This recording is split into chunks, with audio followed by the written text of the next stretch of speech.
ปืนอาวุธที่ฆ่าคนตายได้ง่ายเร็วและยืนหนึ่งที่สุดในวงการอาชญากรรมถ้าคุณเป็นคนไทยคุณอาจคุ้นเคยกับข่าวยิงกันมากเป็นพิเศษเพราะประเมินกันว่าค่าเฉลี่ยการถือปืนของประเทศนี้คือ15กระบอกต่อประชากร 100,000 คนนับว่าครอบครองปืนมากที่สุดในอาเซียนเพื่อนบ้านที่เคยผ่านสงครามมาหนักกว่ายังไม่ถือปืนกันมากเท่านี้หรือถ้าลองไปชวนคนไทยคุยเรื่องนี้จริงๆก็น่าจะมีไม่น้อยที่เอ่ยถึงคำว่าปืนไทยประดิษฐ์โดยมีเซนส์ของความภูมิใจในสกิลช่างไทยอยู่หน่อยๆว่าแหมเก่งจนทำปืนใช้เองได้เรื่องนี้ดูสอดคล้องกับการที่ข้อมูลต่างประเทศบอกว่าไทยมีปืนมากกว่า10ล้านกระบอกแต่ตัวเลขปืนจดทะเบียนของกระทรวงมหาดไทยมีแค่6ล้านส่วนต่างนั้นหายเข้าไปอยู่ในมุมมืดแต่เมื่อถึงเวลาลั่นไก 80% ของคดีที่เกี่ยวข้องกับอาวุธปืนกลับมาจากปืนที่ไม่มีทะเบียนจับกุมขบวนการค้ายาเสพติดใช้อาวุธปืนลูกซองสั้นยิงต่อสู้ตำรวจตะลึงค่ะเพราะว่ามีคุณครูชอบเก็บปืนเถื่อนซ่อนอยู่ในห้องทำงานในโรงเรียนนั่นแหละค่ะปืนลูกโม่ที่พบนั้นถูกดัดแปลงมาจากปืนบีบีกันหาซื้อปืนทางสื่อสังคมออนไลน์เพราะว่าหาซื้อได้ง่ายลูกค้าเนี่ยจะมี2กลุ่มเขาบอก1กลุ่มเด็กวัยรุ่นนักเรียนนักเลงที่เอาไปตีกันปืนไทยประดิษฐ์เราไม่สามารถรู้ได้เลยว่าคนที่จะผลิตเหล่านี้เขาผลิตกันที่ไหน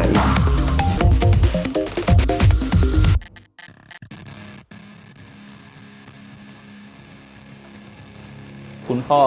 ท่านเป็นตำรวจท่านก็บอกว่าวันหนึ่งถ้ามีปืนนะมีอยู่3ข้อที่1ก็คือมีปืนอย่าให้ใครรู้ว่าเรามีปืนข้อที่2มีปืนอย่าพกข้างหลังเพราะเวลาเขามาข้างหลังเนี่ยเราไม่เห็นเขาจะมาดึงปืนเราไปได้แล้วเขาก็มายิงเราจับข้างหลังไปวิ่งหนีเลย เราก็ทำอะไรใครไม่ได้แล้วก็ข้อที่3ก็คือปืนมาปืนไปนะก็คือหมายความว่าถ้าเขาไม่ควักปืนออกมาเราก็ไม่ควักปืนออกไปนะก็คือหมายความว่ามีไว้เพื่อป้องกันชีวิตของตนเองจริงๆปล้นวัวปล้นควายกับชาวบ้านโดยขโมยหรือโจรผู้ร้ายเนี่ยจะซ่องสุมกำลังกันมาทีละหลายๆคนมาแล้วปุ๊บก็เอาปืนมาขู่แล้วก็ปล้นเอาวัวเอาควายจากชาวบ้านที่อยู่ใต้ถุนบ้านนะออกไปหมดบางครั้งก็เป็นการปล้นที่อยู่ในทุ่งนากลางวันนะฮะก็กล้าที่จะปล้นกันสมัยนั้นนี่เลี้ยงวัวเลี้ยงควายกันเป็นร้อยๆตัวนะฮะก็มันเยอะมากนะชาวบ้านที่อยู่บ้านในตอนกลางคืนเนี่ยเขาก็จะมีอาวุธปืนไว้เพื่อป้องกันอย่างน้อยโจรผู้ร้ายถ้ารู้ว่าบ้านหลังไหนมีปืนหรือเสี่ยงเข้าไปเนี่ยพอชาวบ้าน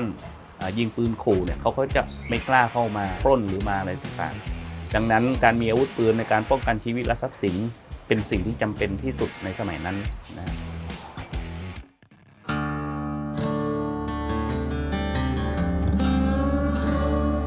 สำหรับชาวบ้านในชนบทสมัยก่อนปืนคือของใช้ในชีวิตประจำวันพูดง่ายๆว่าของมันต้องมีในยุคที่การบังคับใช้กฎหมายยังเดินทางไปไม่ถึงแต่ถึงจะใช้กันทั่วไปก็ไม่ได้หมายความว่าจะเอามาเหน็บเอวโชว์หรือท้าดวลปืนกันแบบในหนังคาวบอยเพราะส่วนใหญ่เอาไว้ปกป้องชีวิตและทรัพย์สินและเอาเข้าจริงๆอาจจะต้องใช้ยิงสัตว์มากกว่าคนเมื่อความเจริญยังไม่มาชาวบ้านส่วนใหญ่มักจะเข้าไปหาของป่ามาประทังชีวิตสลับกับการป้องกันสัตว์บุกรุกพื้นที่ของเราเนี่ยสมัยก่อนมันก็จะเป็นป่าเขามันอาจจะไม่ได้มีเฉพาะโจรผู้ร้ายอย่างเดียวไว้ป้องกันพวกสัตว์ต่างๆซึ่งอาวุธโดยทั่วไปเนี่ยมันอาจจะไม่เพียงพอนะครับเพราะฉะนั้นการมีปืนเนี่ยก็อาจจะเป็นความจำเป็นสำหรับพื้นที่ในภูมิภาคแต่ทีนี้มันก็เลยกลายเป็นเงื่อนไขอย่างหนึ่งว่าถ้าไม่มีนะครับแต่จำเป็นต้องมีแล้วหาไม่ได้นะมันก็อาจจะมีการผลิตในลักษณะที่เป็นปืนเถื่อนหรือปืนไม่ถูกต้องตามกฎหมายขึ้นมา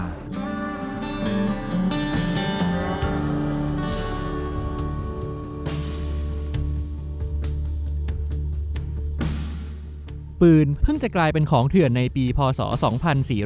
2490 เมื่อประเทศไทยออกพระราชบัญญัติอาวุธปืน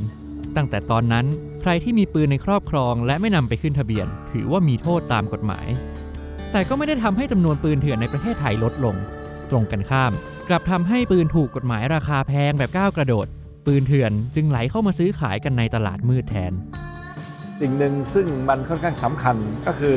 การมีอาวุธที่ถูกต้องตามกฎหมายในประเทศไทยเนี่ยราคามันแพงมากเพราะฉะนั้นในเมื่อตลาดแรกเรียก primary market เนี่ยตลาดมันแพงมันก็วิ่งเข้าหาตลาดมือสองหรือตลาดมืดแต่ความจำเป็นต้องมีหรืออยากมีนะครับมันก็เลยมีการผลิต ออกมาเป็นปืนเถื่อน โดยเฉพาะยิ่งอาวุธปืนในสมัยนั้นที่เขามีเนี่ยส่วนมากเขาจะเป็นอาวุธปืนเถื่อนนะไม่มีใครที่จะซื้ออาวุธปืนที่ถูกต้องตามกฎหมาย เนื่องจากว่ามีราคาแพงมาก แล้วสิทธิ์ในการเข้าถึงหรือสิทธิ์ในการครอบครองเนี่ยยังเป็นเรื่องยากลำบากมาก เนื่องจากการจะไปขออาวุธปืนให้ถูกต้องตามกฎหมายนั้น มีขั้นตอนมีกระบวนการวิธีการที่ยุ่งยากสำหรับประชาชนมาก ระบบราชการในสมัยนั้นเนี่ยอาจจะมีใต้โต๊ะหรืออะไรนะฮะมันถึงจะรับรื่นชาวบ้านแต่ละคนเวลาไปขอเนี่ยจะผิดหวังกันก็คือไม่ได้ ในยุคแรกที่คนไทยยังทำปืนเองไม่เป็นปืนที่ใช้กันแพร่หลายที่สุดคือปืนโรงงานจากร้านค้าพาณิชย์หรือนำเข้าโดยเฉพาะจากประเทศเพื่อนบ้านที่เพิ่งเสร็จสงครามเช่นอาวุธของทหารอเมริกันที่ทิ้งไว้ในประเทศลาวผ่านเข้ามาทางชายแดน กระบอกนี้เป็นปืนที่ได้มาจากประเทศลาวนะฮะแล้วก็นำมาขึ้นทะเบียนเป็นทะเบียนปี 18 นะครับเป็นขนาด 11 มม. นะฮะราคาซื้อขายในตอนนั้นนะฮะก็ประมาณ 1,500 บาทจนถึง 2,000 บาทนะฮะอันนี้คือปืนกระบอกนี้นะเขาจะพูดว่า US Army จริงๆแล้วก็คือกลุ่มของปืนสมัยสงครามโลกครั้งที่2นะครับจะเป็นปืนขนาด 11 มม. เป็นส่วนใหญ่ยี่ห้อที่มากที่สุดคือโคนอินทักก้าแม่นยำแล้วก็เที่ยงตรงกลไกไม่ติดขัดตะเข็บชายแดนเนี่ยนะครับบางทีมันมีการลุกล้ำมีการมาปล้นสะดมหรืออะไรบ่อยๆนะครับช่วงนั้นก็อาจจะมีการต่อสู้ผมยกตัวอย่างอย่างกัมพูชาอย่างเงี้ยนะครับมีการสู้รบแล้วก็จะมีทหารรัสเซียมีอะไรเข้ามาแล้วหลังจากสงครามแล้วเนี่ยนะครับมันก็อาจจะมีพวกกลุ่มเศษอาวุธกลุ่มอะไรหลงเหลือแต่ว่าอาจจะเป็นอาวุธสงครามตรงเนี้ยมันก็เลยกลายเป็นส่วนหนึ่งที่เอาเข้ามาใช้ในชีวิตประจำวันเยอะเหมือนกัน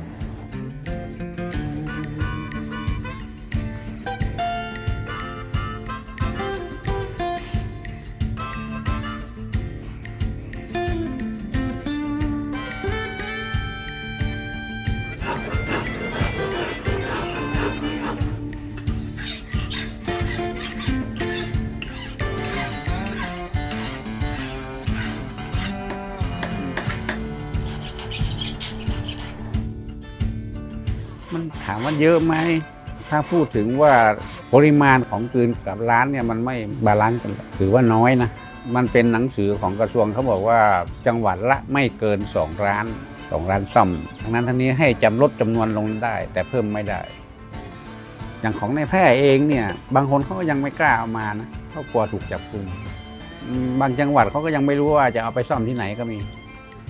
มันก็เหลืออยู่เยอะนะที่ไม่ซ่อมมันปืนพังอยู่เยอะ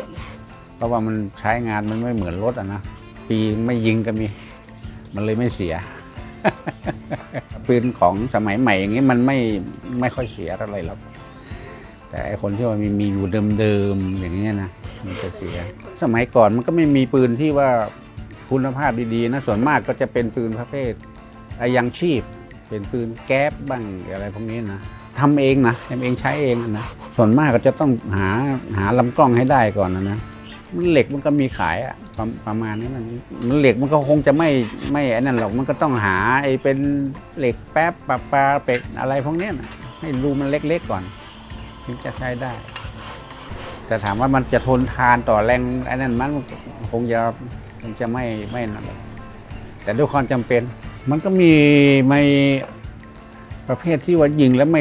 ม่แตกบ้างไม่แตกหรือสับไม่แตกคือเหนี่ยวไกลแล้วลูกปืนไม่ทำงานยิงออกมาแล้วไม่มีเสียงดังเปรี้ยงบางทีก็เรียกไม่ลั่นฟังดูเหมือนจะฟลุกที่ได้ปืนเก็บเสียงมาแต่จริงๆแล้วอันตรายมากเพราะมีโอกาสที่เจ้าของจะนึกว่ากระสุนไม่ออกแล้วเปรี้ยงใส่ตัวเองแทนถ้าเป็นปืนประเภทเป็นปืนลูกซองอย่างนี้ก็เป็นประเภทไม่คัดปลอกไม่คัดปลอกคืออาการที่ปืนไม่บาลานซ์กับกระสุนทำให้ยิงแล้วปลอกกระสุนไม่กระเด็นออกมาถ้าเป็นประเภทกึ่งออโตเมติกนี้ก็ประเภทที่ว่ายิงแล้วขัดลำบ้างขัดลำชัดเจนอยู่แล้วว่าเหนี่ยวไกลแล้วลูกกระสุนขัดกับลำกล้องปืนมันไม่ยอมออกมาเรียกได้ว่าถ้าเกิดขึ้นคนยิงก็จะโป๊ะและเป็นอันตรายได้ในวินาทีหน้าสิวหน้าขวานเหล่านี้คือความรู้เชิงช่างที่ใครมีปืนก็ต้องศึกษาไว้ส่วนบางคนที่มีความรู้งานช่างเป็นพื้นฐานการแกะชิ้นส่วนปืนมาดูกลไกการทำงานไม่ใช่เรื่องเกินกำลังในท้องที่ที่พอจะมีทรัพยากรและเครื่องมือเช่นโรงกลึงเหล็ก ปืนนำเข้าจึงเป็นแม่แบบให้ปืนไทยประดิษฐ์กำเนิดขึ้น ตอนนั้นที่ไทยประดิษฐ์ขึ้นมาเนี่ยวัสดุต่างๆก็ไม่เป็นวัสดุที่มีคุณภาพพอบางหมู่บ้านจะใช้เหล็กอ่อนทำเพราะทำง่ายอันนี้ก็คือเป็นหมู่บ้านเวียงทองราคาก็จะถูกกว่าถ้าเป็นหมู่บ้านที่มีเหล็กมีคุณภาพเนี่ยก็จะมีหมู่บ้านกาซองและหมู่บ้านร่องฟองเป็นปืนที่ทำจากเหล็กกล้าแล้วบางชิ้นส่วนทำจากเหล็กแหนบโดยเฉพาะอย่างยิ่งตัวสลักของตัวปืนเนี่ยฮะจะเอาเหล็กแหนบมาทำเป็นสลักมันก็เลยแข็งแรงสำหรับเป็นแผ่นประกับด้านข้างก็ซื้อแผ่นเหล็กกล้ามาครับซึ่งการประดิษฐ์ก็จะยากขึ้นเพราะว่าวัสดุมันแข็งคุณภาพกับราคาก็แตกต่างกันอย่างเช่นกระบอกละ100 กว่าบาทเนี่ยจากเวียงทองแต่พอมาเป็นของกาซองหรือร่องฟองเนี่ยจากกระบอกละ350 ถึง 400 บาทเช่นเดียวกันพอเวียงทองถึงกระบอกละ 1,000 เนี่ยนะของร่องฟองกับกาซองก็จะถึง 1,500 1,800 ปืนแก๊ปเนี่ยที่จำความได้ก็ตกอยู่ประมาณ350 บาทถึง400 บาทปืนแก๊ปยาวนะฮะปืนลูกซองก็ประมาณ150 ถึง 200 บาทพวกลูกซองเดี่ยวนะฮะลูกซองยาวก็แพงไปหน่อยนะเขาประมาณ4 ถึง 500 บาทถ้าปืนถูกกฎหมายเนี่ยก็เริ่มต้น 1,500 1,800 นะฮะปืนสั้นเนี่ยจะ 2,000 ขึ้นการออกกฎหมายควบคุมอาวุธปืนตามพรบ 2490 ทำให้การครอบครองปืนกลายเป็นเรื่องที่ต้องขออนุญาตจากทางการแต่เมื่อตลาดมืดเติบโตจนเกินจะควบคุมหลังบังคับใช้กฎหมายได้เกือบ30 ปีจึงเกิดความพยายามใหม่ๆเข้ามาจัดระเบียบวงการปืนโดยในปีพ.ศ. 2518 มีการแก้ไขเพิ่มเติมเปิดโอกาสให้ประชาชนที่มีปืนเถื่อนในครอบครองมาจดทะเบียนและตอกเลขได้โดยไม่มีความผิดความฮาก็คือใจราชการที่ออกกฎคงนึกถึงปืนอาวุธสงครามขณะที่ชาวบ้านตามท้องไร่นั้นพากันหอบปืนไทยประดิษฐ์โดยเฉพาะปืนแก๊ปยิงสัตว์ใส่กระจาดมาให้รวมๆแล้วเกือบ100,000 กระบอกอย่างว่านะถ้าไม่ยุ่งยากหรือแพงเกินกำลังจะสรรหาชาวบ้านที่ไหนก็อยากทำให้ถูกกฎหมายทั้งนั้นแต่ผลลัพธ์ที่ไม่ได้คาดหมายก็เกิดขึ้นเช่นกันเพราะการรับจดทะเบียนปืนค่อนข้างอลุ่มอล่วยถ้าเจ้าหน้าที่ดูแล้วว่าสติดีประวัติขาวสะอาดก็จะออกใบอนุญาตครอบครองปืนที่เรียกว่าใบป.4 ให้พร้อมกับเลขหมายประจำปืนให้นำไปตอกเลขลงบนตัวปืนตรงนี้แหละที่จะเกิดการสวมทะเบียนปืนขึ้นปืนสั้นไทยประดิษฐ์จากกระบอกละประมาณ120 ถึง 150ในตอนแรกพอประกาศขึ้นตีทะเบียนขึ้นเป็นกระบอกละ200 ถึง 250จนในที่สุดใกล้จะหมดเวลานะฮะราคาก็เพิ่มขึ้นรู้สึกปืนสั้นเนี่ยนัดเดียวเนี่ยนะฮะก็จะบอกละ 1,000 บาทชาวบ้านบางกลุ่มยังหาเงินซื้อปืนไม่ได้ชาวบ้านเลยใช้วิธีขอยืมปืนกระบอกเดียวเนี่ยฮะยืมไปขึ้นทะเบียนผัดเปลี่ยนหมุนเวียนไปเพื่อไปตอกเลขและได้ตัวเลขเนี้ยเป็นทะเบียนปืนป.4 จากนั้นก็ปืนกระบอกเดียวกันเนี่ยฮะเอาไปลบเลขอีกที่หนึ่งเอาตะไบเขาขัดเสร็จแล้วปุ๊บก็ไปยื่นที่อำเภอบอกว่ามาขอปืนเขาก็เอากระบอกเนี้ยตอกพอตอกไปอีกปุ๊บก็ออกมาจนบางฮะพอปืนบางมากเนี่ยก็จะมีช่างซ่อมปืนเปลี่ยนแผ่นเหล็กตรงนี้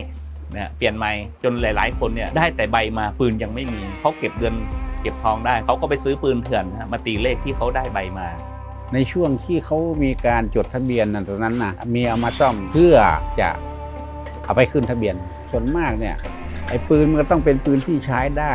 ก่อนที่จะไปขึ้นทะเบียนนะจะขึ้นทะเบียนก่อนก็ไม่มีปัญหาขึ้นได้ถ้านายทะเบียนเขาจดทะเบียนให้ก็นำมาซ่อมทีหลังทีมงานได้ดูทะเบียนปืนที่จดในช่วงปี 2518 พบว่ามีรายละเอียดและประวัติที่มาของปืนอยู่ชัดเจนแต่บางฉบับก็จะเห็นได้ว่าช่องหมายเลขประจำปืนนั้นถูกว่างไว้รอให้สวมเข้ากับกระบอกอื่นได้ง่ายๆปัจจุบันเมืองเจริญขึ้นชาวบ้านไม่ได้ถูกสัตว์ป่าคุกคามปืนเถื่อนในแง่ของใช้จำเป็นก็ลดลงความเปลี่ยนแปลงนี้ทำให้ทะเบียนปืนกลายเป็นหลักฐานสำคัญในวงการอาชญากรรมยังจำสถิติคดีปืนของไทยได้ปะนี่ต่างหากคือหน้าตาของปืนเถื่อนยุคใหม่ปืนที่จงใจเอาออกไปจากระบบทะเบียนไม่รู้แหล่งที่มาชัดเจนสาวไปไม่ถึงตัวเจ้าของเดิมความหมายของปืนเถื่อนสมัยนี้คือปืนที่จากเดิมมันเคยเป็นปืนมีหลักฐานทุกวันนี้เป็นปืนเถื่อน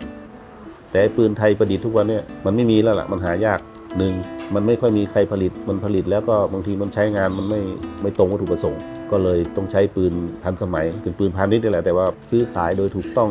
นำเข้ามาถูกต้องแหละแต่ว่าหลังจากนั้นอ่ะมันก็เปลี่ยนมือไปกลายเป็นปืนเถื่อนไปโดยการผู้ซื้อได้ขายไปขายปุ๊บก็ลบเครื่องหมายเลขทะเบียนต่างๆก็กลายเป็นปืนเถื่อน มันก็มาตามโครงการอะไรต่างๆของทางราชการที่ได้สั่งนำเข้ามามันมีเยอะ